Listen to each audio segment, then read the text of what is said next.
السلام علیکم ورحمۃ اللہ وبرکاتہ۔ عزیز ساتھیو، الحمدللہ ہم نے عشرہ مبشرہ سیریز مکمل کی، لیکن عشرہ مبشرہ کے علاوہ بھی کچھ صحابہ کرام ایسے ہیں جن کو رسول اللہ صلی اللہ علیہ وسلم نے جنت کی خوشخبری دی۔ انہی میں سے ایک صحابی اسامہ بن زید رضی اللہ تعالیٰ عنہ تھے، جن کا تذکرہ ہم نے پچھلے لیکچر میں کیا۔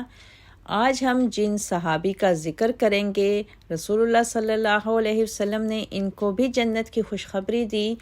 آپ رضی اللہ تعالیٰ عنہ مؤذن رسول بلال بن رباح حبشی تھے۔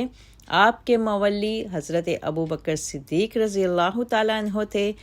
حضرت بلال کی کنیت ابو عبداللہ تھی۔ آپ کا شمار ان سابق الاولین صحابہ میں ہوتا ہے جنہیں اللہ کی راہ میں خوب ستایا گیا۔ حضرت بلال بن رباح رضی اللہ تعالیٰ عنہ مکہ میں ہی پیدا ہوئے اور یہیں پر مسلمان ہوئے، لیکن آپ کا آبائی وطن حبشہ میں تھا، اسی لیے ان کو حبشی کہا جاتا تھا۔ ان کے والد کا نام رباح اور والدہ کا نام حمامہ تھا۔ حضرت بلال بن رباح کو اہل مکہ نے بے انتہا تکلیفیں دیں۔ حضرت عبداللہ بن مسعود رضی اللہ تعالیٰ عنہ کہتے ہیں 7 لوگوں نے اسلام کا سب سے پہلے اظہار کیا۔ اللہ کے رسول صلی اللہ علیہ وسلم، حضرت ابو بکر صدیق رضی اللہ تعالیٰ عنہ، حضرت عمار رضی اللہ تعالیٰ عنہ، ان کی والدہ سمیہ رضی اللہ تعالیٰ عنہ، حضرت صہیب رضی اللہ تعالیٰ عنہ اور حضرت بلال اور مقداد رضی اللہ تعالیٰ عنہ۔ رسول اللہ صلی اللہ علیہ وسلم کی حفاظت اللہ تعالیٰ نے آپ کے چچا ابو طالب کے ذریعے کی۔ حضرت ابوبکر صدیق رضی اللہ تعالیٰ عنہ کی حفاظت ان کی قوم کے ذریعے کی، لیکن باقی رہ جانے والوں کو مشرکین نے خوب ستایا۔ انہیں لوہے کی زرہ پہنائی جاتی اور تپتی ہوئی دھوپ میں ان کو سزائیں دی جاتی۔ کچھ حضرات نے مشرکین کے کچھ مطالبات تسلیم کر لیے، لیکن بلال بن رباح نے ان کے کسی مطالبے کو تسلیم نہیں کیا۔ نتیجتاً مشرکین نے ان کو خوب ستایا، پھر آپ کو کچھ لڑکوں کے حوالے کر دیا جو آپ رضی اللہ تعالیٰ عنہ کو مکہ کی گلیوں میں گھسیٹتے رہے، مگر بلال بن رباح صرف احد احد پکارتے رہے۔ عطا خراسانی کہتے ہیں کہ میں ابن مسیب کے پاس بیٹھا ہوا تھا، انہوں نے حضرت بلال کا تذکرہ کیا اور فرمایا ان کو اللہ کی راہ میں خوب ستایا جاتا ہے، لیکن وہ اپنے دین پر مضبوطی کے ساتھ جمے ہوئے تھے۔ ان کی ملاقات اللہ کے نبی صلی اللہ علیہ وسلم سے ہوئی۔ آپ نے فرمایا میرے پاس اگر کچھ ہوتا تو ہم بلال کو خرید لیتے، لہٰذا ابوبکر صدیق رضی اللہ تعالیٰ عنہ نے حضرت عباس سے ملاقات کی اور ان سے کہا کہ میرے لیے بلال کو خرید لاؤ، لہٰذا حضرت بلال رضی اللہ تعالیٰ عنہ نے آپ کو خرید کر حضرت ابوبکر کی خدمت میں بھیج دیا اور حضرت ابوبکر صدیق نے آپ کو آزاد کر دیا۔ حضرت ابوبکر صدیق نے بلال کو 5 اوقیہ سونے کے عوض خریدا۔ اس پر مشرکین نے کہا کہ اگر تم صرف 1 اوقیہ سونے پر ہی ہم سے اس کا سودا کرتے تو ہم اسے بیچ دیتے، جس کے جواب میں حضرت ابوبکر نے عرض کیا کہ اگر تم 100 اوقیہ سونا بھی طلب کرتے تب بھی میں تم سے اس کا سودا ضرور کرتا۔ ہجرت مدینہ کے بعد حضرت بلال بن رباح بھی مکہ سے ہجرت کر کے مدینہ چلے گئے۔ مدینہ کا اسلام مکہ کی طرح بے بس اور مجبور نہ تھا۔ یہاں پہنچنے کے ساتھ ہی شعائر اسلام اور دین کو متعین کرنے کے لیے اصولی تکمیل کا سلسلہ شروع ہوا، مسجد تعمیر ہوئی اور اللہ تعالیٰ کی عبادت کے لیے 5 وقت کی نماز قائم کی گئی اور اعلان عام کے لیے اذان کا طریقہ وضع کیا گیا۔ جب اذان کے کلمات پر غور و فکر کی گئی تو تمام صحابہ اکرام کی طرف سے کچھ نہ کچھ مشورے ملے۔ اسی دوران ایک صحابی رسول حضرت عبداللہ بن زید مجلس برخاست ہونے پر مسجد میں ہی سو گئے اور ان کو اذان کے کلمات اللہ تعالیٰ نے خواب میں سکھائے۔ صبح ہوئے تو بارگاہ رسالت میں اپنا خواب پیش کیا۔ رسول اللہ صلی اللہ علیہ وسلم نے فرمایا اللہ تعالیٰ نے تم کو اچھا خواب دکھایا ہے۔ پھر آپ صلی اللہ علیہ وسلم نے فرمایا اب تم بلال کے ساتھ کھڑے ہو جاؤ اور جو الفاظ تم کو خواب میں بتائے گئے بلال کو بتاتے جاؤ۔ انصار کا خیال تھا کہ عبداللہ بن زید اس وقت بیمار تھے، اگر وہ بیمار نہ ہوتے تو رسول اللہ صلی اللہ علیہ وسلم انہی کو مؤذن مقرر فرماتے، لیکن اللہ تعالیٰ نے حضرت بلال رضی اللہ تعالیٰ عنہ کو سید المؤذنین اور اپنے نبی سیدنا محمد صلی اللہ علیہ وسلم کا مؤذن اس عہد کی پکار کے صلہ میں بنایا، جسے وہ پتھریلی گرم زمین پر چٹان کے نیچے دبے ہوئے اور کوڑے کھاتے ہوئے محبوب حقیقی کی محبت کے نشہ میں رٹا کرتے تھے۔ یہ عہدہ حضرت بلال رضی اللہ تعالیٰ عنہ ہی کو نصیب ہوا۔ حضرت بلال رضی اللہ تعالیٰ عنہ وہ پہلے شخص تھے جنہیں اذان دینے پر مامور کیا گیا۔ حضرت بلال رضی اللہ تعالیٰ عنہ کی آواز نہایت بلند و بالا اور دلکش تھی۔ ان کی ایک صدا توحید کے متوالوں کو بے چین کر دیتی تھی۔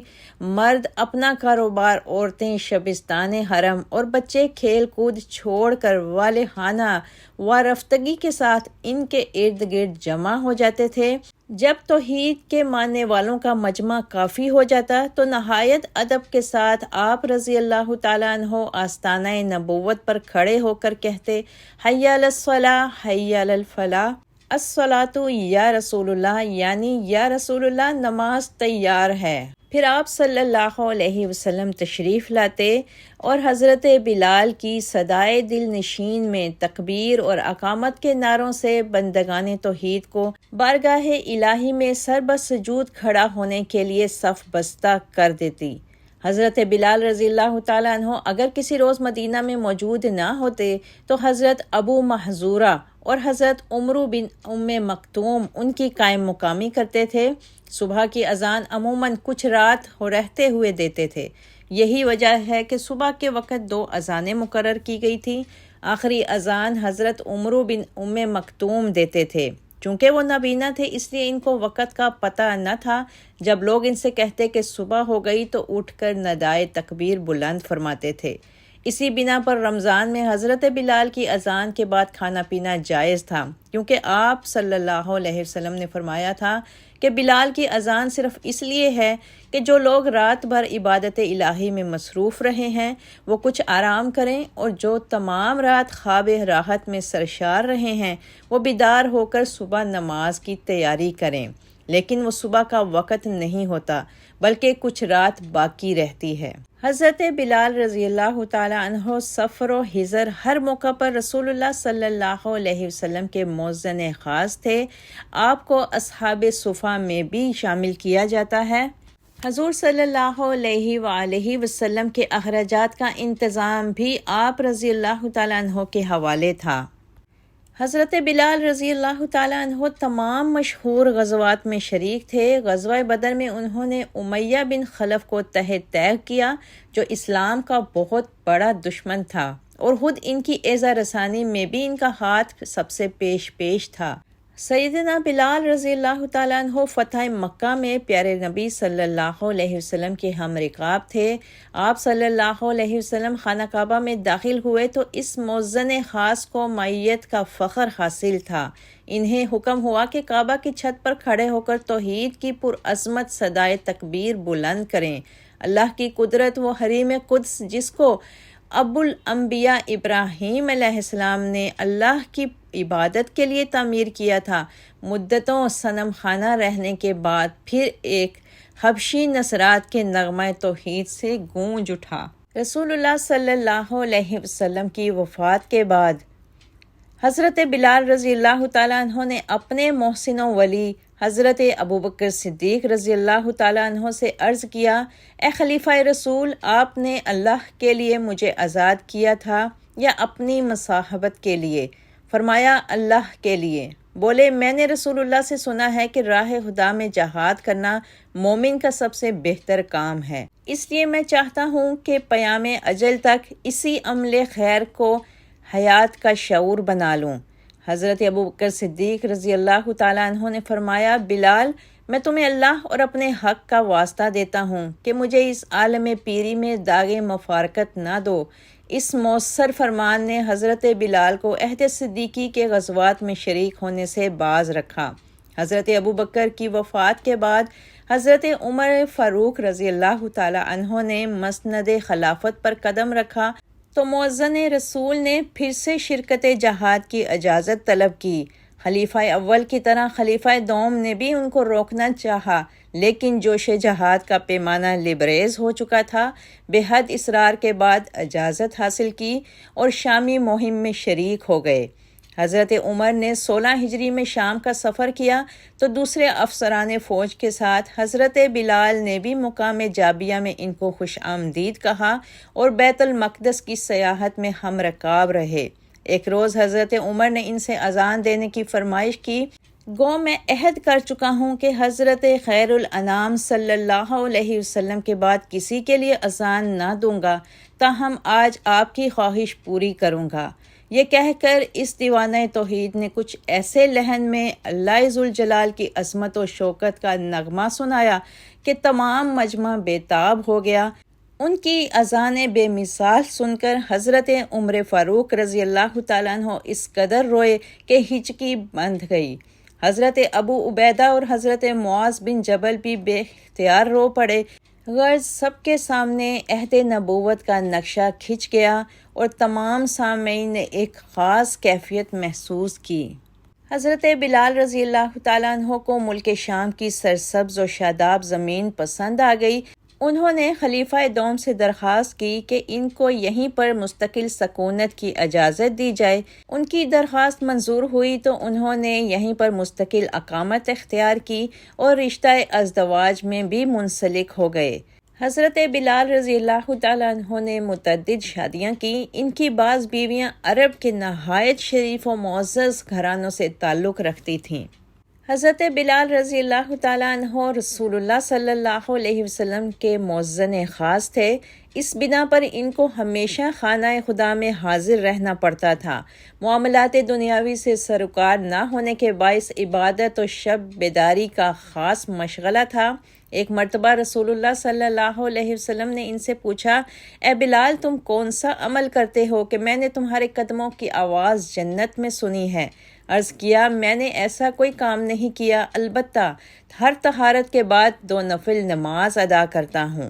حضرت بلال رضی اللہ تعالیٰ عنہ ایمان کو تمام اعمال حسنہ کی بنیاد سمجھتے تھے۔ ایک مرتبہ کسی نے پوچھا کہ سب سے بہتر عمل کیا ہے؟ بولے، اللہ اور اللہ کے رسول پر ایمان لاؤ، پھر جہاد، پھر حج مبرور۔ سیدنا بلال رضی اللہ تعالیٰ عنہ ایک عرصہ تک شام میں رہائش پذیر رہے۔ پھر ایک روز رسول اللہ صلی اللہ علیہ وسلم کو خواب میں دیکھا کہ آپ صلی اللہ علیہ وسلم فرما رہے ہیں، بلال، خشک زندگی کب تک؟ کیا تمہارے لیے وہ وقت نہیں آیا کہ ہماری زیارت کرو؟ اس خواب نے گزشتہ زندگی کے پر لطف افسانے یاد دلا دیے۔ حب رسول کے مرجھائے ہوئے زخم پھر ہرے ہو گئے۔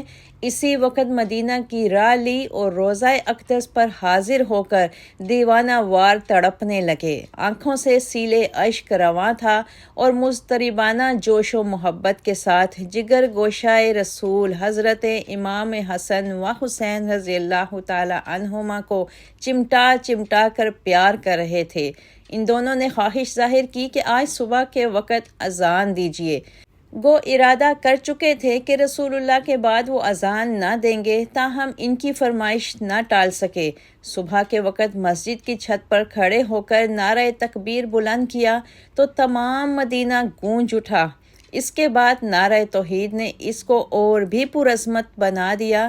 لیکن جب اشہد ان محمد الرسول اللہ کا نعرہ بلند کیا تو عورتیں تک بے قرار ہو کر پردوں سے نکل پڑیں اور تمام عاشقان رسول صلی اللہ علیہ وسلم کے رخسار آنسوؤں سے تر ہو گئے۔ کہا جاتا ہے کہ مدینہ میں ایسا پر اثر منظر کبھی دیکھنے میں نہیں آیا تھا۔ جب آپ رضی اللہ تعالیٰ عنہ کی عمر لگ بھگ 60 برس کی ہوئی تو حضرت سعید بن عبدالعزیز کہتے ہیں کہ جب حضرت بلال کی وفات کا وقت قریب آیا تو آپ رضی اللہ تعالیٰ عنہ نے فرمایا، کل محبوب سے ہماری ملاقات ہوگی، یعنی محمد رسول صلی اللہ علیہ وسلم اور ان کے ساتھی حضرت ابو بکر صدیق رضی اللہ تعالیٰ عنہ سے۔ سعید بن عبدالعزیز کہتے ہیں کہ یہ سن کر ان کی اہلیہ نے کہا، ہائے افسوس، اس پر حضرت بلال فرمانے لگے، واہ کتنی خوشی کی بات ہے! اس مؤذن رسول نے 20 ہجری میں دنیا فانی کو خیر آباد کہا، کم و بیش 60 برس کی عمر پائی اور دمشق میں باب الصغیر کے قریب مدفون ہوئے۔ آپ رضی اللہ تعالیٰ عنہ کے حق میں جنت کی بشارت والی حدیث 10 صحابہ اکرام سے مروی ہے۔ اللہ تعالیٰ آپ سے راضی ہو، رضی اللہ تعالی عنہ۔ اشہد ان محمد رسول اللہ،